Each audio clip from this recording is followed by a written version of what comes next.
There are cities that feel alive. And then there are cities that feel like memories. Places suspended between beauty and death. Places where the air itself seems haunted. Venice was one of those places, a city floating above black water, a city where time decays slowly, where beauty survives like a dying flame, and where one lonely man would lose himself completely. His name was Gustav von Aschenbach, a celebrated writer, a disciplined intellectual, a man who built his entire life upon order, control, and reason. But beneath every controlled human being, there exists another self, a hidden self, a dangerous self, a self capable of obsession, and Venice would awaken it.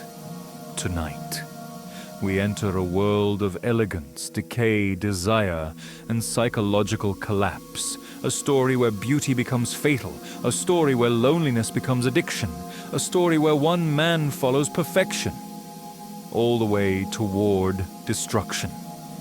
This is Death in Venice. Before Venice, there was discipline. Gustav von Aschenbach lived carefully, every hour planned, every sentence measured, every emotion restrained. He believed greatness demanded sacrifice, pleasure weakened people, desire distracted them, emotion made them vulnerable. So he transformed himself into a machine of intellectual perfection. Readers admired him, critics respected him, society celebrated him, but success often hides exhaustion. And behind Aschenbach's calm exterior, something was slowly breaking. He could feel it during long, silent evenings. The emptiness, the fatigue, the terrifying realization that his life had become routine, not alive. Routine.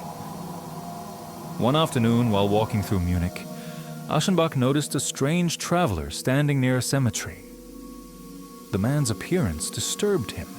Sharp features, pale skin, a restless expression. There was something almost unnatural about him, like a messenger from another world.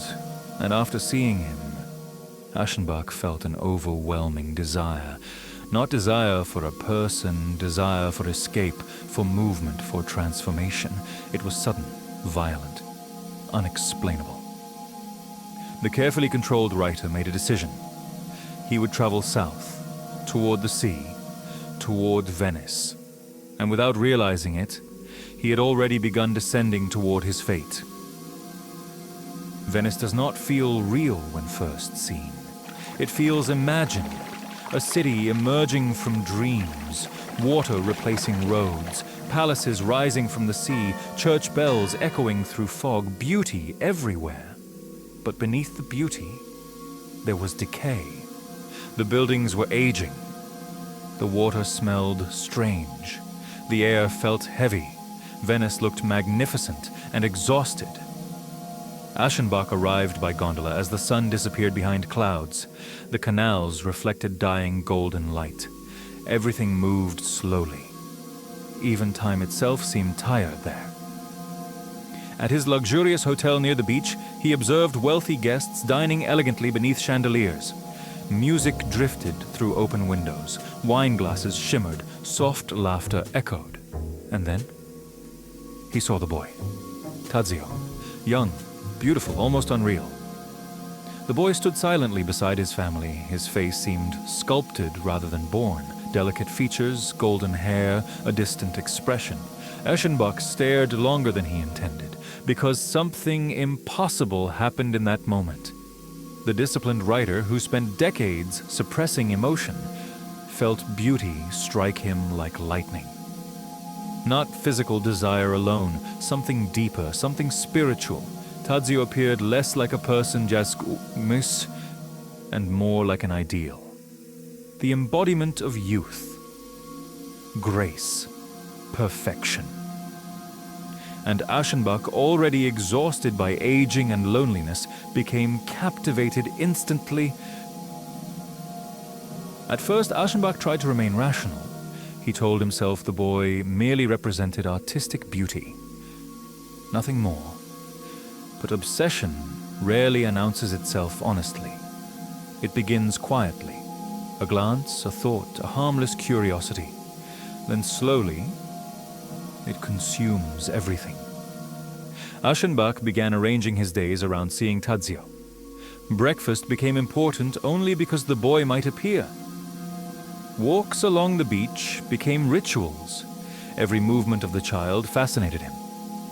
The way he smiled, the way sunlight touched his face, the way he walked beside the ocean.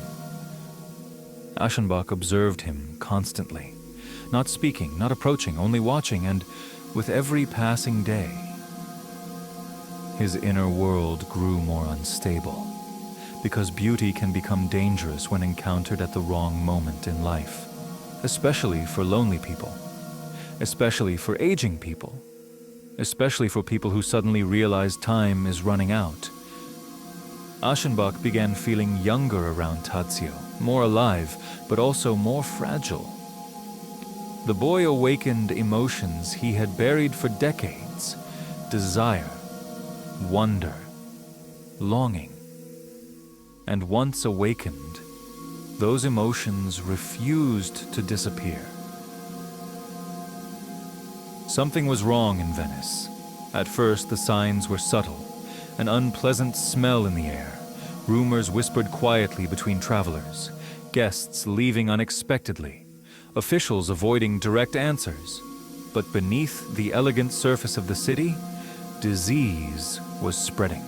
Cholera, invisible, silent, merciless. Authorities tried hiding the truth. Tourism mattered more than honesty, and Venice continued pretending everything was normal. That made the city even more disturbing. Because death moved quietly through beauty. Children still played beside infected canals. Musicians still performed at night. Couples still walked beneath moonlight. Life continued, even while decay surrounded it. Aschenbach slowly discovered the truth. He realized the city had become dangerous, and for one brief moment, he considered leaving. But then he saw Tadzio again, and suddenly, nothing else mattered. Not health, not safety, not reason, only beauty, only obsession, only the terrible need to remain close to the thing consuming him. Aschenbach had spent his entire life maintaining dignity. But obsession slowly destroys dignity first. He became paranoid about aging. Every wrinkle disturbed him. Every gray hair felt humiliating because Tadzio represented youth itself. And beside youth, aging feels brutal. One evening, Aschenbach noticed an old man aboard a ship. The man wore makeup, dyed hair, artificial teeth. He dressed like a young person, and everyone secretly laughed at him. At the time, Aschenbach felt disgusted, but now, he slowly became the same thing. He visited a barber, dyed his hair, applied cosmetics, perfumed himself. The transformation was tragic, not because he wished to appear younger, but because obsession had made him abandon self-awareness. He no longer saw reality clearly, only longing, only desire, only the impossible dream of reclaiming youth through beauty. At night, Venice became something else entirely. The canals darkened into black mirrors. Street lamps reflected across moving water. Fog drifted through narrow alleys, and the city felt haunted by centuries of memory. Aschenbach wandered endlessly, sometimes following Tadzio from a distance, sometimes simply walking without direction. The deeper he entered Venice, the deeper he entered himself. And what he found terrified him, because beneath discipline, beneath civilization, beneath intellect, there existed chaos. Human beings are never as rational as they pretend. Inside every person there are desires capable of destroying them. Venice understood this. That is why the city felt alive. Not because it was beautiful, but because it revealed hidden truths. truths people spend entire lives trying to avoid. Aschenbach began connecting Tadzio with something larger than human beauty. To him, the boy became symbolic, an ideal, the final vision of perfection before death.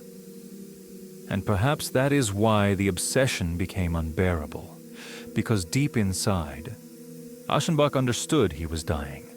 Not immediately, not dramatically, but spiritually, emotionally, existentially. The energy of youth had vanished from him years ago.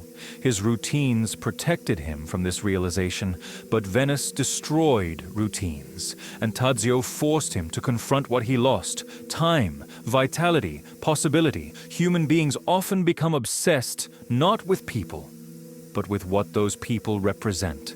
For Aschenbach, Tadzio represented everything slipping beyond reach forever. That is why he could not leave, because leaving Venice meant accepting reality, and reality felt unbearable.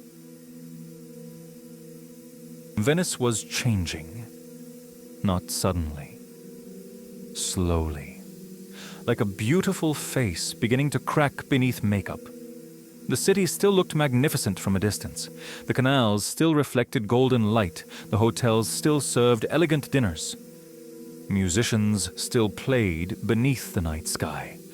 But underneath the beauty, something was rotting. Aschenbach could feel it everywhere. The strange smell drifting through the streets, the nervous expressions of travelers, the whispers between hotel workers, even the air itself felt sick. And yet, Venice remained hypnotic. That was the danger. The city seemed most beautiful at the exact moment it was dying. Each evening, Aschenbach followed Tadzio silently through the city, across narrow bridges, past empty alleyways, beside dark canals reflecting moonlight. Sometimes the boy laughed with friends. Sometimes he walked alone beside the water.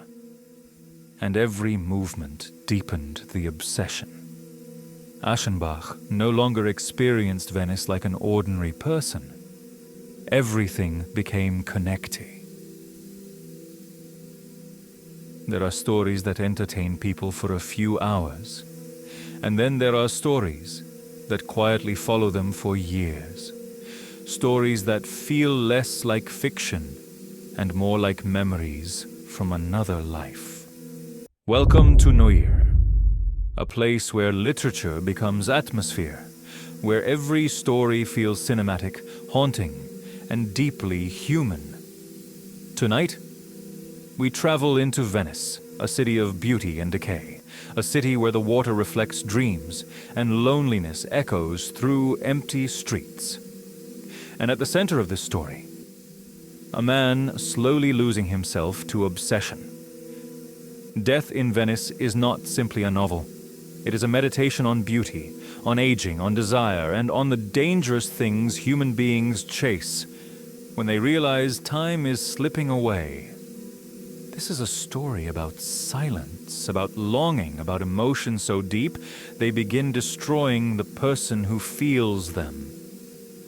So if you enjoy dark literature, psychological storytelling, philosophical journeys, and stories that stay inside your mind long after they end, then you are in the right place. Turn off the lights, put on your headphones, and allow Venice to pull you into its dream. Subscribe to NOIIR, because some stories are not meant to be explained, they are meant to consume you.